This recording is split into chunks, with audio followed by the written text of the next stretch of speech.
Batman is in big trouble with Red Hood out of control. We have new villains, new allies, and a whole new secret reveal from Hush. This is all here in part 3 of Hush 2 in the main Batman book. This is issue 160 of Batman from DC Comics.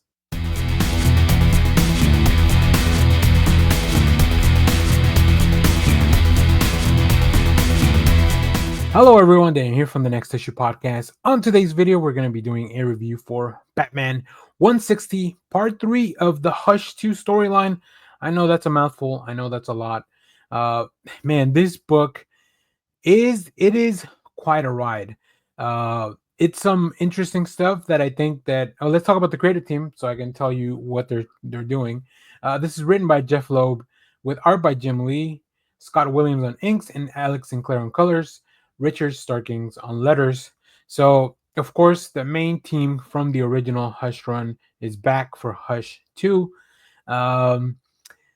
This is very, very convoluted. In this book, we have the gentleman's name is Silence, and his alliance with Hush will destroy Batman. That's not a lot to go on as far as a synopsis because they don't want to give away too much of the game, and I really understand that from DC Comics. Like, I feel like if you're watching this and if you're still reading this series, you're fully bought into Hush, right? You want to see a little bit more from what we had back in the early 2000s with the first Hush storyline. Jim Lee, I think, is doing some really good work.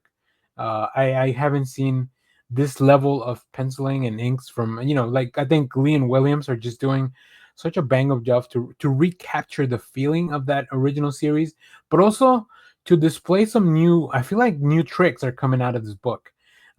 It's not, it's not perfect, and it's not something that I would not even be able to recommend this to like a new reader because it's like this is high level stuff when it comes to like continuity shenanigans and things to keep up with. Very convoluted storylines.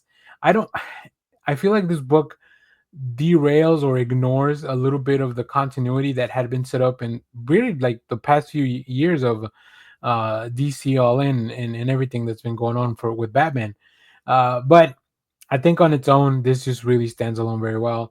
I believe this is the halfway mark of the first part of the story. From what I remember, this is going to be 12 issues total, but they're doing 6. Then we're taking a break from the storyline and then coming back for more Hush.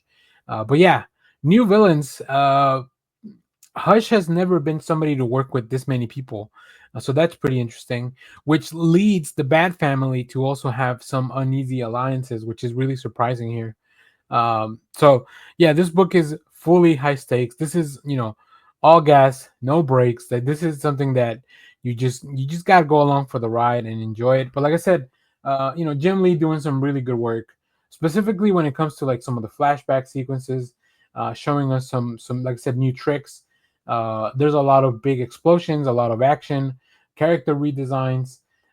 It feels oddly this feels like it really recaptures that magic from 2005 when it comes to the aesthetics. Um, I don't know if that's for everyone though. I don't know if everybody wanted to go back in time so far when it came to the art and the way that these books are done. There's some really cool fights, of course, because you have to have a lot of physicality in a book like this, and Jim Lee's really good at drawing that. And then, of course, you have these new massive, like these new sets of powers, these villains that Batman can't contend with all by himself. So it's really interesting. I like it. And even when somebody shows up to help, like, are they even there because they're trying to help Batman, or was this all part of Hush's plan? How far along does that go? So interesting stuff. I like it. I'm gonna keep reading this. I'm already in too deep with this, but I don't mind it. So if you're reading this though, let me know what you think about the story so far down in the comments, and of course, stay tuned because we have more comic reviews, trailer reactions, TV recaps, all that fun stuff here in the channel. Remember to share, like, subscribe, and leave us a comment, and of course, hit the bell so you know when we go live to talk about comics and all that cool stuff. So thank you for watching, everyone. Bye bye.